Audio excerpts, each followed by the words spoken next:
Hello students, आज हम forces and laws of motion पढ़ेंगे जो हमारा फिज़िक्स का चैप्टर है। इस चैप्टर में हमें फोर्स के बारे में पढ़ना है और न्यूटन के लॉ ऑफ मोशंस पढ़ने हैं कि न्यूटन्स के मोशन के लॉज कौन कौन से हैं। तो अब शुरू करते हैं। सबसे पहले आता है व्हाट इज़ फोर्स। फोर्स क्या होती है? Force is an external effort which में move a body at rest और स्टॉप अ मूविंग बॉडी और change the speed of a moving body और change the direction of a moving body और change the shape and size of a body. इसका मतलब क्या है? अगर कोई चीज़ कहीं भी रखी है तो हम उसकी पोजीशन में चेंज कैसे करेंगे? हम उस पर कोई फोर्स लगाएंगे। अगर हमारे पास एक आटे की बॉल है और अगर हमें उसकी चपाती बनानी है तो हमें उसे रोलर से उसकी शेप चेंज करनी पड़ेगी। तो रोलर पे हम फोर्स लगाएंगे या बेलन पर जब हम फोर्स लगाएंगे तभी हम उसको चपाती की शेप दे सकते हैं। तो यहाँ पे हमें शेप उसकी चेंज करने के लिए फोर्स की ज़रूरत पड़ी। अगर एक बुलक कार्ट है और अगर उसको चलाना है तो उसमें जो बुलक है उस पर हमें वो फोर्स लगाएगी तभी वो कार्ट चलेगी आगे। कोई भी चीज़ है अगर उसकी शेप चेंज होनी है, किसी भी चीज़ को मूविंग से स्टिल में लाना है, स्टिल मतलब कोई चीज़ मूव कर रही है और उसे वहीं पर रोकना है, तो इन सब चीज़ों में हमें फोर्स को लगाना पड़ेगा। अगर हमें किसी भी चीज़ का डायरेक्शन चेंज करना है तो भी हमें उस पर फोर्स अप्लाई करनी पड़ेगी। तो इट मीन्स क्या है? फोर्स एक ऐसा एफर्ट है जिसकी वजह से हम किसी भी चीज़ की शेप चेंज कर सकते हैं या फिर किसी भी चीज़ का डायरेक्शन चेंज कर सकते हैं, किसी भी चीज़ को हम स्पीड चेंज कर सकते हैं, change the speed of a body. तो ये क्या है? ये है फोर्स। अब आगे पढ़ते हैं फोर्स के इफ़ेक्ट क्या क्या है। Force can move a body at rest. अगर कोई भी चीज़ रेस्ट पर है, अब यहाँ पे हम इस कार वाले डायग्राम में एग्जांपल में देखेंगे, अगर ये रेस्ट में है तो ये फोर्स लगा रहा है तभी तो ये कार मूव करेगी। Next is force can stop a moving body. एक मूविंग बॉडी को, अगर suppose this is a cycle, ये मूविंग है, अगर मुझे इस साइकिल पर रोकना है तो मुझे ब्रेक लगाने पड़ेंगे और ब्रेक लगाने के लिए फोर्स अप्लाई करना पड़ेगा। Next is force can change the speed of a moving body. Speed है, यहाँ पर क्या है? कोई भी चीज़ आ रही है और हमें उसकी स्पीड चेंज करनी है। ये बॉल है, हम इस बॉल को, चलती हुई बॉल को रोकना है तो हमें क्या करना पड़ेगा? फोर्स अप्लाई करनी पड़ेगी। Force can change the direction of a moving body. In this example you can see a ball is coming and a batsman hit the ball by bat, और उससे क्या होता है? इस बॉल का डायरेक्शन चेंज हो जाता है। तो this is the example of direction of force can change the direction of a moving body. Next is force can change the shape and size of the body. तो यहाँ पर आप देख सकते हैं फोर्स की वजह से इसका शेप चेंज हो रही है। तो these are the all examples of force. How can we apply force and how can we change the shape, size और direction, speed of a body. आगे चलते हैं। अब है बैलेंस और अनबैलेंस फोर्स। बैलेंस फोर्स क्या है?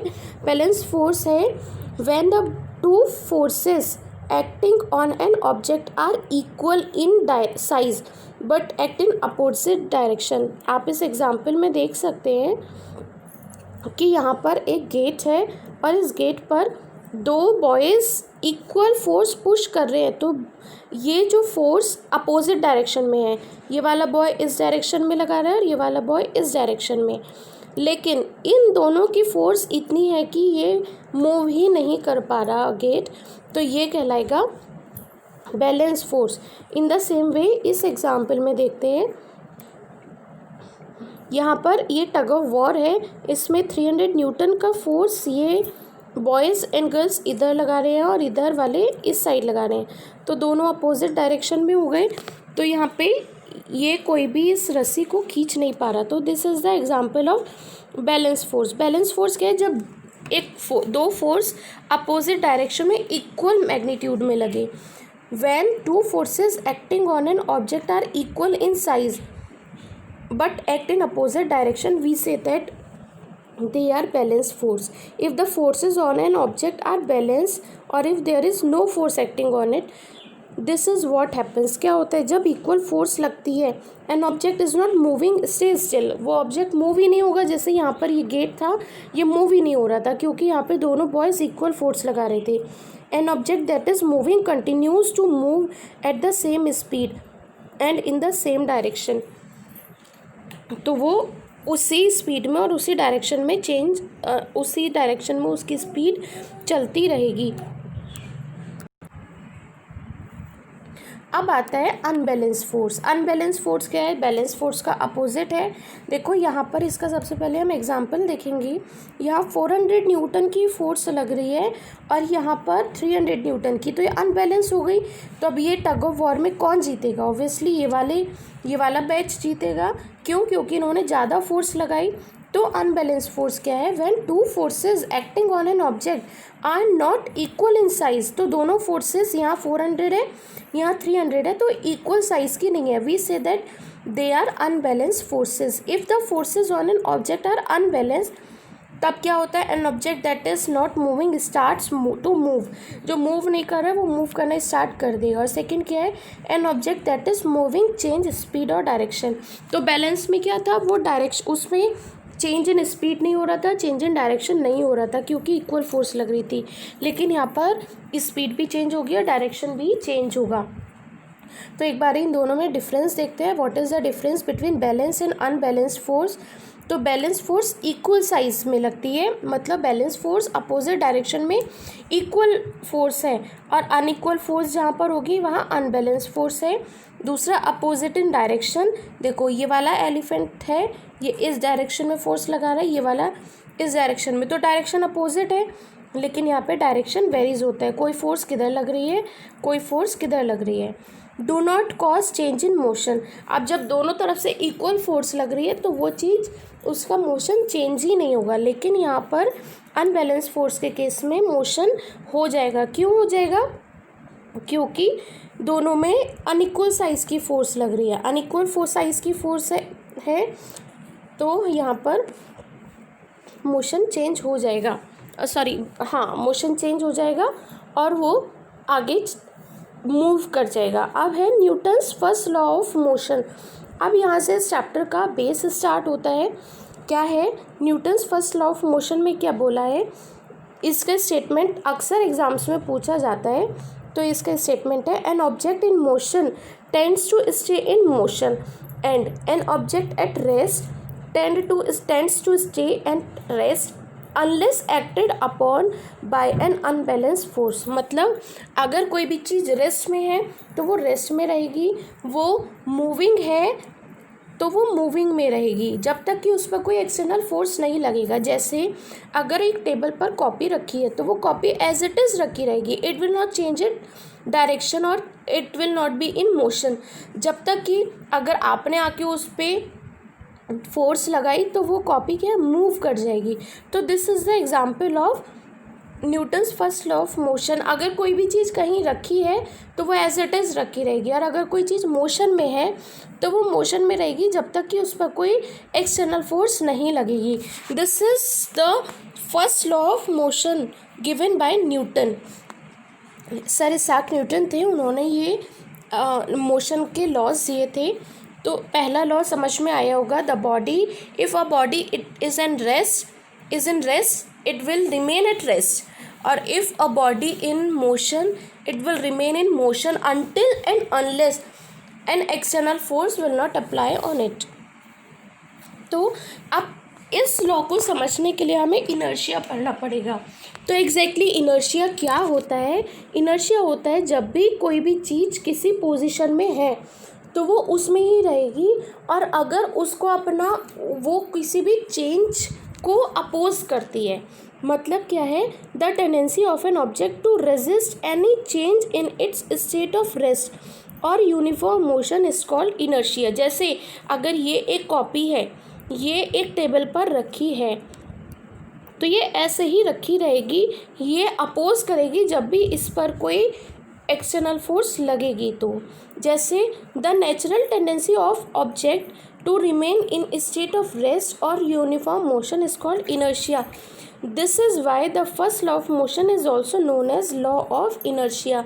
क्यों कहते हैं इसको? इसका यहाँ पर एग्जाम्पल देखते हैं. देखो ये ग्लास है, ग्लास के ऊपर एक कार्डबोर्ड रखा है, उस पर एक कॉइन रखा है. अब हमने इस कार्डबोर्ड को अपनी फिंगर से पुश किया तो क्या हुआ? देखो कॉइन जहाँ था वो ग्लास में गिर गया, लेकिन कार्डबोर्ड आगे चला गया. तो ऐसा क्यों हुआ? होना तो ऐसा चाहिए कि कॉइन भी कार्डबोर्ड के साथ चला जाए, लेकिन ये क्यों नहीं हुआ? Because of inertia. क्योंकि जब यहाँ पर कॉइन रखा था तो वो अपनी रेस्ट की पोजीशन पे था, लेकिन जब हमने इस कार्डबोर्ड को मूव किया तो ये कॉइन अपनी रेस्ट की पोजीशन में ही रह गया और ग्रेविटी की वजह से ये ग्लास में गिर गया. लेकिन ये कागज़ हमने इस कार्डबोर्ड पर हमने फोर्स लगाई थी तो ये आगे चला गया था, लेकिन हमने कोई फोर्स इस कॉइन पर नहीं लगाई थी, इसलिए ये कॉइन नीचे ग्लास में गिर गया. This is because of inertia of rest. तो इनर्शिया 3 तरह का होता है: inertia of rest, inertia of motion and inertia of direction. अब सबसे पहले हम इसको एक बारी इनर्शिया ऑफ रेस्ट, मोशन और डायरेक्शन को पढ़ने से पहले इनर्शिया को फिर से समझते हैं. जब भी कोई चीज़ रेस्ट में है तो वो रेस्ट में ही रहना चाहती है, वो अपने डायरेक्शन में चेंज करने के लिए अपोज करती है. जैसे अगर आप कहीं जा रहे हैं, बस में बैठे हैं, अचानक बस स्टार्ट होगी, जैसे ही बस चलने लगेगी तो आप पीछे की तरफ धक्का खाते हैं. क्यों खाते हैं? आगे की तरफ धक्का खाएंगे. क्यों? क्योंकि हम रेस्ट में बैठे थे, बस मूव करी, हम रेस्ट में रह गए और हमें धक्का लगा. दूसरा इसका एग्जाम्पल समझो, एक ट्रेन है या बस में जब हम बस से उतरते हैं तो हमेशा कंडक्टर या ड्राइवर हमें एक इंडिकेशन देता है कि आप आगे की तरफ मुड़ करके उतरना. तो ऐसा क्यों करते हैं? ताकि बस मूविंग है, बस जब स्टॉप होगी तो आप मूविंग रहते हैं, इसलिए कहीं ऐसा ना हो कि आप गिर जाएं. तीसरा है, जब भी आप कार में या बस में बैठकर कहीं जा रहे हैं तो क्या होता है, अगर हम किसी मोड़ पर आके गाड़ी मुड़ती है या बस मुड़ती है तो क्या होता है, हम एक साइड की तरफ मुड़ने लग जाते हैं, हमारी पूरी बॉडी एक साइड हो जाती है. ये होता है इनर्शिया ऑफ डायरेक्शन. अभी इसको हम डिटेल में पढ़ेंगे, लेकिन पहले हमें इनर्शिया को समझना बहुत ज़रूरी है. The natural tendency of object to remain in state of rest और in uniform motion is called inertia. क्या होता है, जो जैसा है वो वैसे ही रहना चाहता है और अपनी पोजीशन में चेंज नहीं चाहता. यह सेम हुआ था इस ग्लास में. यहाँ पर ये कॉइन यहाँ रखा था, इसने अपनी स्टेट को चेंज नहीं करना था, ये नहीं चाहता था कि इसकी स्टेट चेंज हो, तो ये रेस्ट में था, ये रेस्ट में रहने की वजह से नीचे गिर गया. लेकिन ये कार्डबोर्ड को हमने फोर्स लगाई थी तो कार्डबोर्ड आगे चला गया, कॉइन नीचे गिर गया. तो ये क्या हुआ, कॉइन में इनर्शिया था, वो रेस्ट में था, वो रेस्ट में ही रह गया. तो क्या है, ये मोशन को अपोज किया. The tendency of an object to resist any change in it state of rest और uniform motion is called inertia. अब सबसे पहले हम पढ़ेंगे inertia of rest.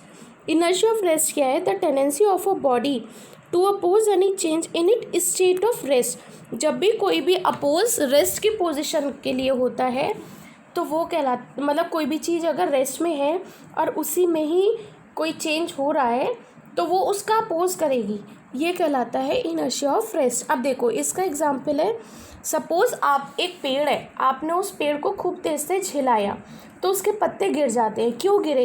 Because of inertia of rest. आपने, वो पत्ते रेस्ट में थे, जब आपने उस ट्री को ज़ोर ज़ोर से हिलाया, सपोज ये एक ट्री है, आप इसमें ये लीव्स हैं, ठीक है, आपने इस ट्री को खूब तेज तेज शेक किया.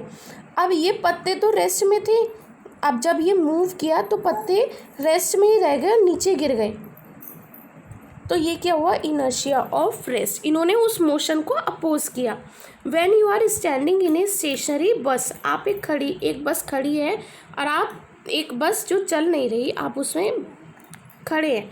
इट सडनली स्टार्ट्स, जैसे ये चलनी शुरू होगी, यू फॉल बैकवर्ड. देखो यहाँ पर डायग्राम में भी आपको दिखेगा, ये बस थी, और ये जैसे ही चलनी स्टार्ट हुई, ये जो मैन है ये पीछे की तरफ गिरा। क्यों गिरा?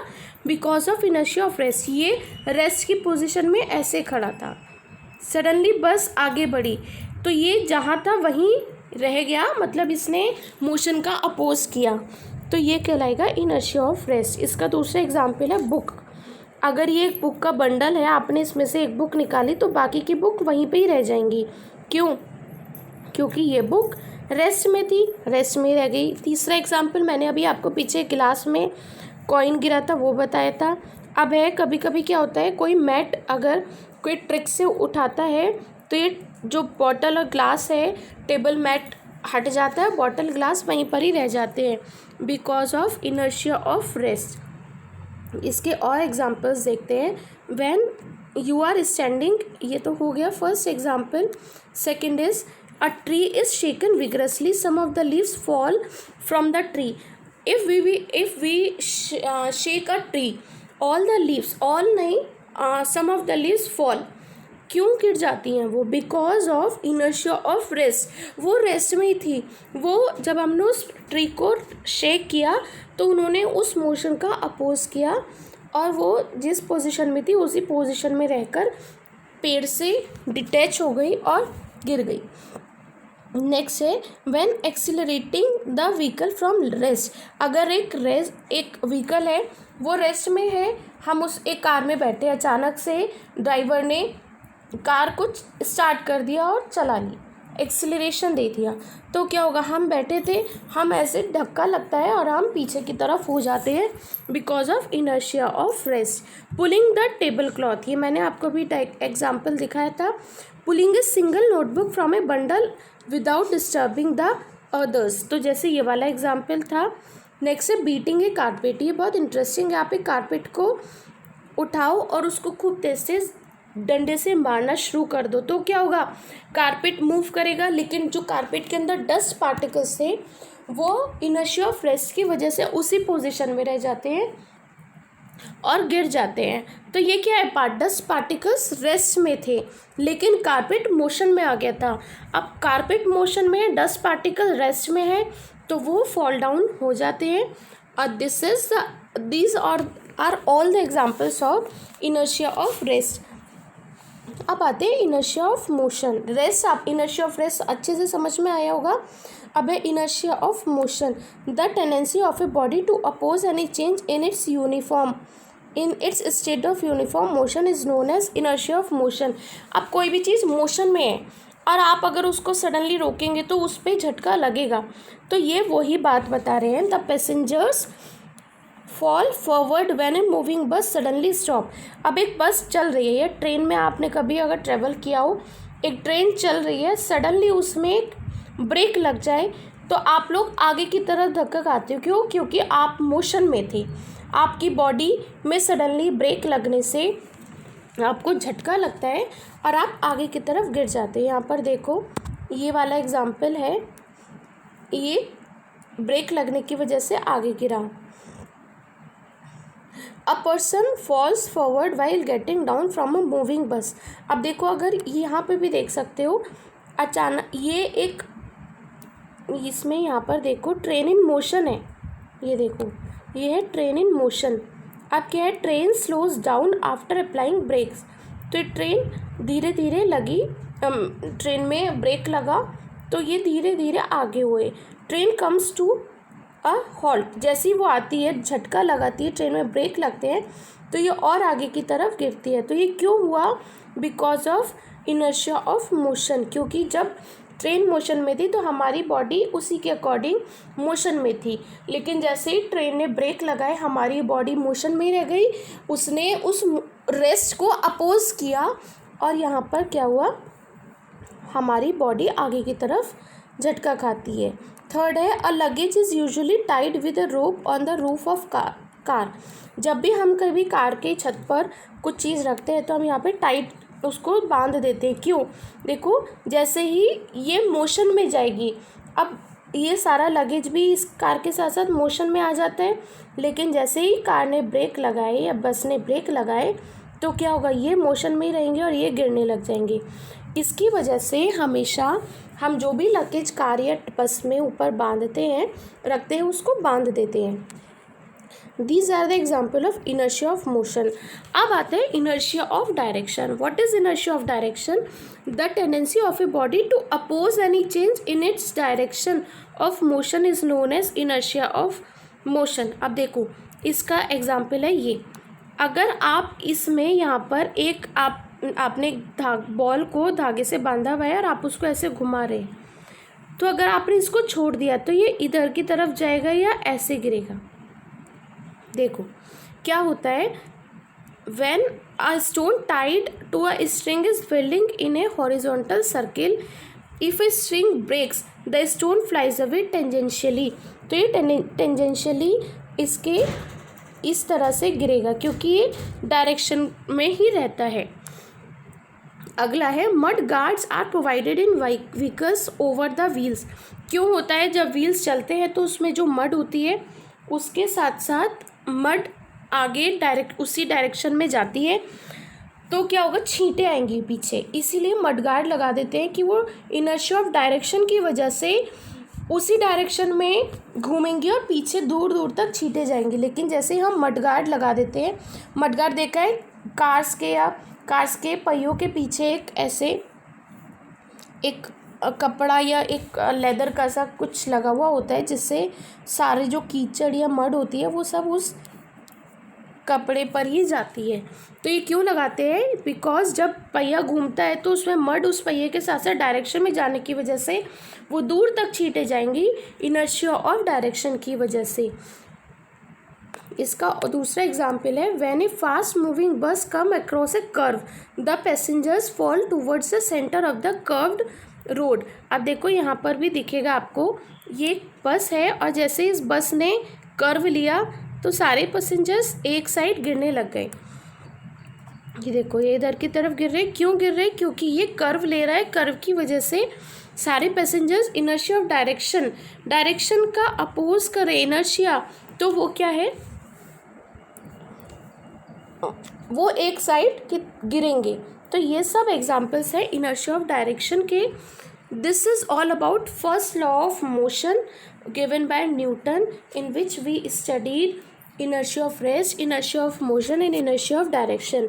नेक्स्ट स्लाइड में हम inertia of motion next slide में हम Newton second law of motion and third law of motion पढ़ेंगे। Thank you so much students.